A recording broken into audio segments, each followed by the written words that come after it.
Happy Epona Day, everyone.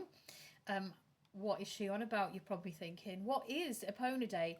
Well, Epona Day is the 18th of December, and it is from a historic festival which was in the midwinter sort of calendar of ancient Rome times and pre that Celtic calendar, where they used to celebrate the goddess of all horses, Epona, and celebrate all horses, ponies, donkeys, mules, everything horse-like.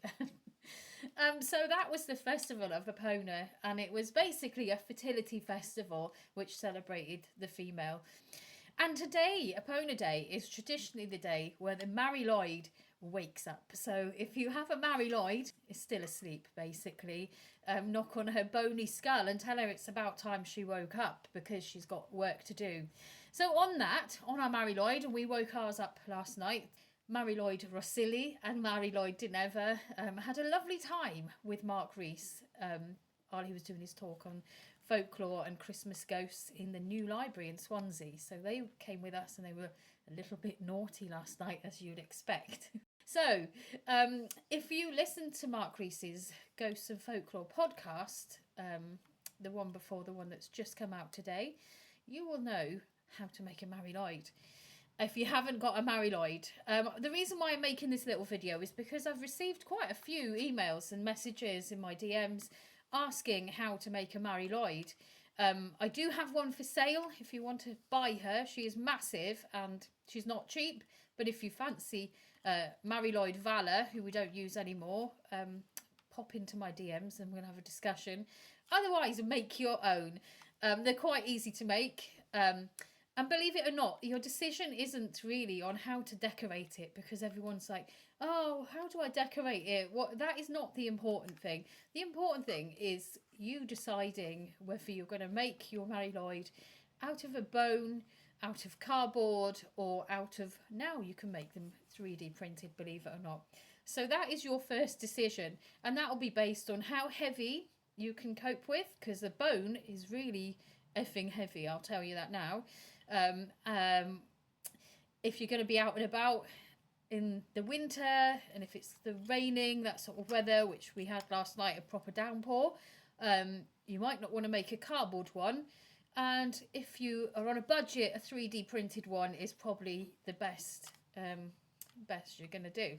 So all these things you can get off eBay. eBay's great, isn't it? And probably Etsy as well, but eBay is where I got my horse skull. And if you're very lucky, a horse skull will arrive in your path, shall we say, mysteriously, and then it's meant to be, if that is the case. So that is based on the weather, based on how heavy you can cope with, and how often you're going to use it. If you're going to be a very serious Mare Lwyd person, then I would go for the original bone Mare Lwyd skull. So get a bone skull if you're going to do that. The cardboard skull I mentioned, there was a pack designed by David Pitt. It's part of I think it was commissioned by the St Fagans, the Welsh Folklore Museum.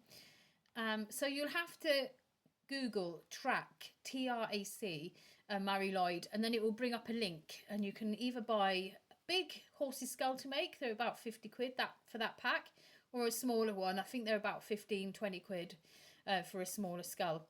I've got one in my hand, which is a 3D printed little skull, because I've got so many big skulls around, and it's quite fun to make a small one for yourself. So obviously the important bit is getting a jaw to clack after you've decided how heavy you're going to make it. So there's many ways that people do this. In my Mare Lwyds that I've made a mechanism inside that holds one pole, and also there's a little rod which pushes the back jaw open and shut. There are many ways of doing that. I did have one that was operated with a belt, that you pulled a belt. I know other people have got other mechanisms they make in theirs, so that's quite important. You want the jaw to clack so she can be naughty, and you also want to be able to go and rob people's hats and do other naughty things like chase people around libraries and eat books. So marry Lwyd with a working jaw. What else is important is how you're going to carry it. So I've mentioned we have a pole in ours. We have a flag, sort of a flag pole holster.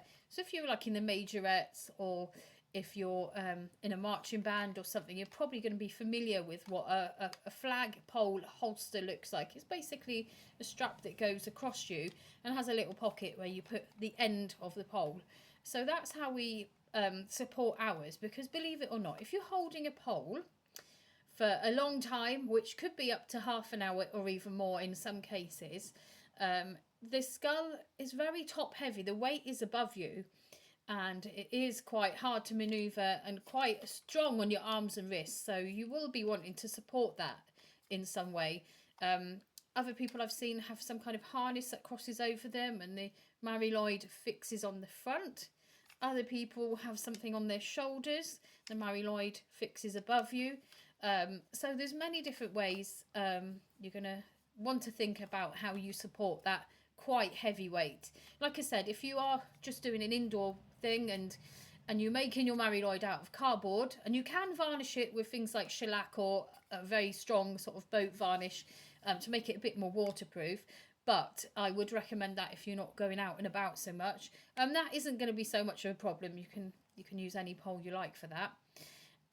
Yeah, so think about how you're going to support that weight. No, you know, this isn't really discussed very often in conversations like this, but it's quite important, because you don't want to end up with backache going into the new year, not being able to walk, or pulled muscles, or just badly injured from a mare Lwyd. And that's another point. It might not just injure you, it might injure passers-by. So basically you've got to make sure that you've got control of it and it's safe and it's not going to smash anyone on the head, because believe it or not, a massive chunk of bone falling on somebody, a passerby, is going to be very heavy and probably could knock them out. So just be safe for yourself and for others, and think about how you're going to support that weight. Now, sort of on to the decoration. Obviously, traditional mare Lwyds, they've got like a veil over, which you as an operator inside completely encased. So you can't be seen as a human, and it all goes into the belief then that you are actually part of a horse.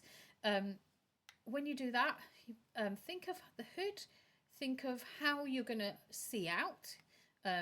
Friend of ours, David, puts gauze in front of his, so you can't really see it, but he can see out, he can see where he's going. What you don't want to do is be totally enclosed, like some of our mares are, and kind of have to guess where you're going. It could be quite dangerous. You could fall, you could trip over somebody, and sometimes, you know, there might be somebody with a dog nearby which might attack you and you can't see what you're doing. So think of how you're going to enclose yourself that you can see, and yeah, think of that. Then you can think of how to decorate it. So I've got my little mare here that I'll be decorating. I'll put a picture of the finished effort in the comments. But for the eyes, I like to use doorknobs. Not on this one, but on my full-sized ones. My Welsh pony skulls that I like to use, they've got doorknobs for eyes because they look cute. This one I'm probably going to put some beads. I have used baubles before, glow-in-the-dark baubles, on mare Lwyd Vala, because she was huge, and they used to glow in the dark, and it kind of gave it a bit of a sinister look. But think of the eyes. You might want to have ears. Those little slots in your massive skull will be where your ears go.